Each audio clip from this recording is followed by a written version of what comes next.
Hello hi నమస్తే. ఇది వచ్చేసి హోండా యూనికాన్ 150. ఇది వచ్చి వాల్ స్ప్రింగ్స్కి 2 స్ప్రింగ్స్ వస్తాయి. ఒక స్ప్రింగ్కి అది పైన లాక్ వాచర్, దానిపైన 2 లాకులు ఉంటాయి.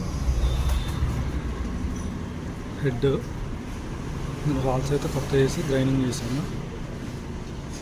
అవి వచ్చి వాల్ ఆయిల్ సీల్ పోయినా కానీ మీకు బండి బ్లాక్ స్మోక్ వస్తుంది.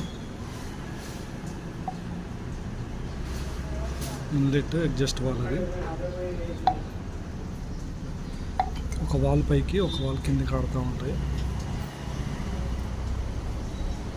పెద్ద వాల్ ఇన్లెట్ వాల్, ఇది అడ్జస్ట్ అంటే సైలెన్సర్కి ఏది ఉంటుంది వాల్. ఇదేమో పెట్రోల్ వాల్. చూడండి ఫ్రెండ్స్, వాల్స్ అయితే ఎక్కించాను.